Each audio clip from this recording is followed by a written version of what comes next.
And here we are again for the latest update on the Manx Radio Grass Bank project, as we happily call it. Well, we do at Manx Radio in any case. And met up with Hannah again, Community Ranger at Manx Wildlife Trust. This is the stillest day you've ever been here. I know. I can't believe it. I feel like I'm in the wrong place. Yes, you'll hardly recognise it. It's either usually blowing a hoolie or raining or both. I know. We're going to listen back to these over the years, and it always just starts with sort of us just, saying that we're going to get blown away, but it's so calm. Not bad, not bad. And yeah, we are standing just at the top of the grass bank. And today you've brought again, we did this about a year or so ago, so we have some more yellow rattle seed. Yes, we do. Yes, we do. Collected by myself earlier in the year. So we've got yellow rattle seeds. We've definitely, I can't remember how many years that we've been putting these down. Maybe it was only last year. Possibly one, it might be 2 years, can't remember now. Maybe.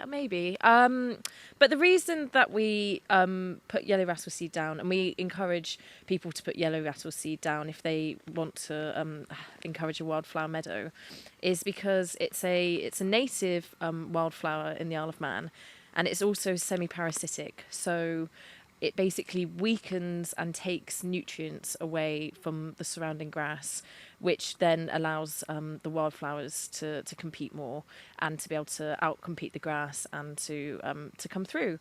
It doesn't mean if you put it down that you're going to have lots of bare patches. It isn't, it's not that strong, but it does it takes the nutrients away from the surrounding grass, and yeah, it allows other things a bit more of a chance. So that's why we encourage people to use it. And this is a good time of year to do it? Yeah, this is a good time. This is definitely a good time. I collected these, I can't remember. It was either the end of July or the beginning of August. So that's as we speak today, it's the 5th of November, just so we know where we are. And yeah, so that's when the seeds, or soon after then, would have been when they were naturally falling to the ground. You definitely want to be planting or sowing them in autumn. You don't want to leave these till spring, and that's because it requires a cold patch to bring them out of sort of hibernation. It's a thing called stratification, so that's the scientific term. Liking it. And then it means that the seeds or the plant's basically in dormancy, and it waits for a cold snap to sort of wake it up and get it going. So you do want to sow these before sort of winter or in autumn, so that you have the possibility of that cold snap. And do we need to get the seeds? So again, on the bank here, obviously, as I said, grass bank, and is mostly grassed over, other than right down towards the bottom, towards the actual Manx Radio building itself. Do we need to sort of like lift a little bit of the turf and sort of get some in the soil underneath? Is that the best plan? Yeah, preferably. I mean, it's one of those, when you think about how it would naturally fall in sort of a wildflower meadow, and I mean, it would sort of get blown around, but there'd be thousands of seeds, and I mean, the ones that are sort of getting to that bare ground are sort of the ones that are going to be successful. So yeah, we've got our trowels, and I've brought along a Dutch hoe. I'm liking it, yeah. I like the fact that the hose there as well. So immature. It's a fun tool. I was just looking at what we had, and I was trying to think what we could use to sort of scrape a bit of the grass away. And I don't know if any of it was perfect, but yeah, I've turned up with some hand forks and a Dutch hoe. And you've got some trowels. Yeah, so I was very, very well organised today, and I brought a couple of trowels as well. Look, there's a spare glove there. I don't know whose that is. So we'll use the trowels, and like I said, and we'll go round the patch and sort of scatter them round a little bit. We did, like I said, do it at least once, if not twice before, and we came about a year ago, maybe a little longer. I'll have to look at the podcasts, and if you're listening to the podcast, you can go back, of course, and listen yourself to a little bit earlier on when we did come here one day with Andre, who sadly couldn't make it here today because he's super busy, as always, but there were quite a few which had germinated from that first patch. I know we went round and identified quite a few.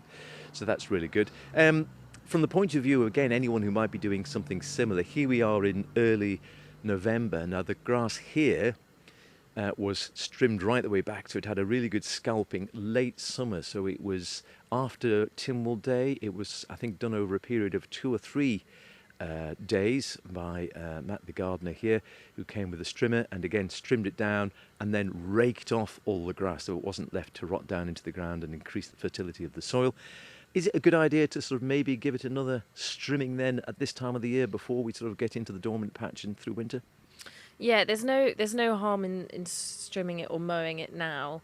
To be honest, at any part of the year, besides sort of when the wildflowers are growing and coming into flower, in that sort of April May period, as long as when you cut the grass or you trim it, you remove the cuttings. That is the most important thing, because the key to having wildflowers in your lawn or in your sort of mini meadow is to have low nutrient soil.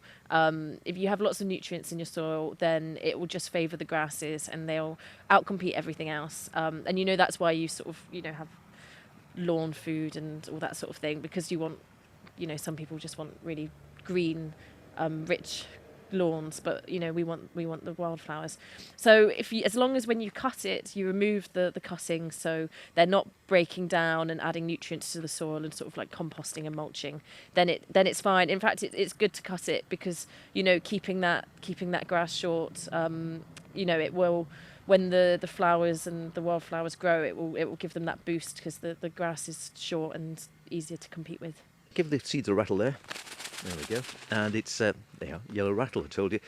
It's not because they rattle in the envelope as they're hearing in there, but I think the plant itself, when they set seed, you can hear the seeds sort of rattle on the plant. They're like little maracas. Yeah, they are, like little maracas.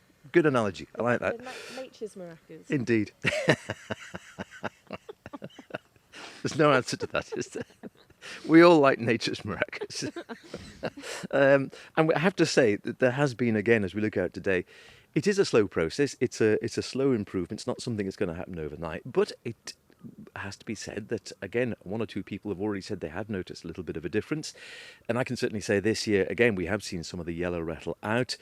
What we ought to do at some stage is, if maybe we can get Andre back at some stage for half an hour, it would be good to maybe go around and take an inventory of what wildflowers we've got here. I know we can do a couple ourselves, but having Andre's expertise, or someone who's better than either Hannah or myself at doing IDing of what's already here, and we maybe take an inventory and see how that improves. But certainly, again, we've seen some of the yellow rattle. There has been a goodly number of wildflowers and little small plants around the here. There's been some nice fungi this back end, and that there's been a fairy ring down below, and several stump puffballs. I think they were up the top here. And another LBJ, I'm afraid it was, a little brown job. I couldn't actually ID it. I should have taken something for Liz Charter to see if she could ID that, but I spotted some of those a little bit earlier in the year. And in the summer, also a common lizard. So you do see, you have to be, it is a waiting game, it is patience, you can't do this overnight, but you do see gradual improvements as the months go by. I think there's definitely been improvements. I mean, what you were saying about the fungi, that's really exciting. And 99% of fungi is happening underground. So if you've got sort of good soil and good areas of grassland where the fungi can survive, then it shows that you're sort of doing a good job. And here you can see, obviously things aren't really in flower because it's November, but you can see sort of within the grass there's so many different types of leaf, and there's different shades of green, and there's so many other plants living within the grass here that that sort of when it comes to sort of spring and summer, there's going to be so many different flowers, because you can just see sort of this mosaic of different leaves underneath you, which is really nice. So it just shows that there's a lot going on here. There is. There's quite a lot, and like I said, and certainly there's thistles around here. There's dandelions, obviously. I think there's a scarlet pimpernel. There's some common mouse here. I think I saw before. There's some plantain. There's some obviously buttercups, and quite a few others which I can't actually ID. I'm not that good. Dotted around as well. But any others that's caught your eye anywhere, or? I thought I saw some greater bird's-foot trefoil leaves, maybe. Yes, I think we've definitely seen that before. And I know that there was some here before. Definitely. So when they're just leaves, We need Andre to come when he's got 10 minutes to come round, and we come round with a clipboard, and we'll make a list of everything we find here when we can tempt him round. Right. In the meantime, a bit of action. So grab your favourite trowel, grab your seeds, and we're going to go around the patch a bit, scatter them round, lift up little sort of flaps of some of the turf, and then see if we can scatter the seeds round, get some of this yellow rattle down now, and again that'll help parasitize. I can't even say the word. para. I think it is parasite. Yeah. Is it parasite? I don't know. Parasite. No, parasite is know. like an exercise done by old women, isn't it? No, Weaken. it'll help weaken some of the grass and help the wildflowers to grow in 2025 and the years ahead. So, right, okay, we're going to get busy with these trusty trowels here. And again, it's the usual thing of sort of doing a bit of digging where we just get into the turf, and then we're going to try and lift up a bit of the turf, just a patch, get the seeds underneath.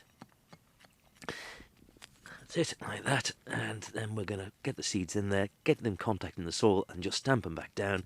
It's a nice mild time of the year at the moment in November, very mild on the Isle of Man across the British Isles, and fairly damp as well. It's a good time to do it, I think, as long as the seeds are in contact with the soil and stays moist. There's a good chance a good number of them will germinate for next year, and we'll see more of the yellow rattle.